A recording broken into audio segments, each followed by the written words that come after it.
Parece haber un consenso general entre muchas personas acerca de que los documentos del Nuevo Testamento fueron escritos muchos años después de los acontecimientos, y por eso no contiene una información digna de confianza.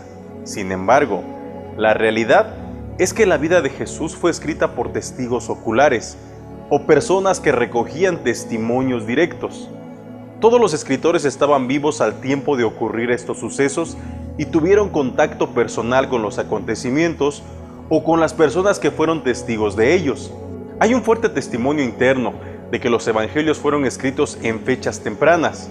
El libro de los Hechos registra la actividad misionera de la iglesia primitiva y fue escrito como continuación de su obra por la misma persona que escribió el Evangelio según San Lucas. Cuando termina el libro de Hechos, el apóstol Pablo estaba vivo en Roma y no se habla de su muerte. Esto nos lleva a creer que fue escrito antes de que él muriera, por lo que otros sucesos principales de su vida han quedado escritos. Tenemos razones para creer que Pablo murió durante la persecución de Nerón en el año 64 después de Cristo, lo cual significa que el libro de los Hechos fue compuesto antes de este tiempo. Si el libro de los Hechos fue escrito antes del 64 después de Cristo, el Evangelio de Lucas, que antecede al libro de los Hechos, tiene que haber sido escrito antes de esta fecha, tal vez a fines de la década de los 50 o a principios de los 60. La muerte de Cristo ocurrió alrededor del año 30 a 33 después de Cristo, lo cual indica que la composición de Lucas tuvo lugar a más tardar 30 años después de lo ocurrido. La iglesia primitiva, por lo general, enseñaba que el primer evangelio compuesto era el de Mateo, lo cual nos acerca aún más al tiempo de Cristo.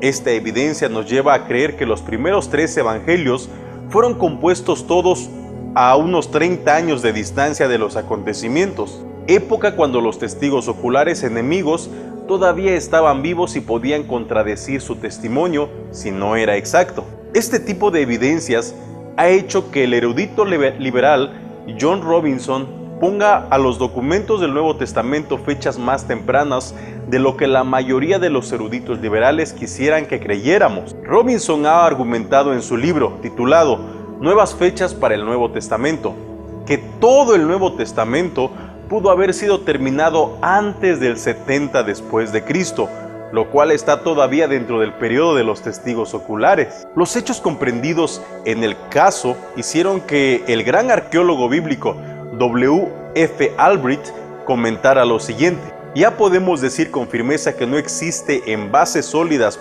para fechar ningún libro del Nuevo Testamento después del 80 después de Cristo, 2 generaciones completas antes de la fecha entre 130 y 150, dada por los críticos modernos más radicales del Nuevo Testamento. La fecha de 80 después de Cristo de Albright se puede poner en duda cuando se trata del Evangelio de Juan. Hay una gran posibilidad de que el exilio del apóstol Juan a la isla de Patmos bajo el imperio de Domiciano, del que se habla en el capítulo 1 del Apocalipsis, fuera más o menos en el 95 a 96 después de Cristo. La tradición afirma que Juan escribió el Apocalipsis ahí en ese tiempo. De esto dan testimonio Clemente de Alejandría, Eusebio e Irineo. Las evidencias señalan 2 cosas. 1. Que los documentos no fueron escritos mucho después de los sucesos, sino dentro de una proximidad muy cercana a ellos. Y número 2.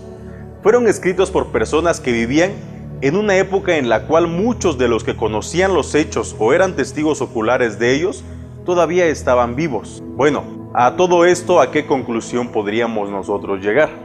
La conclusión ineludible es que se puede confiar en la descripción de Cristo que nos presentan los escritores del Nuevo Testamento.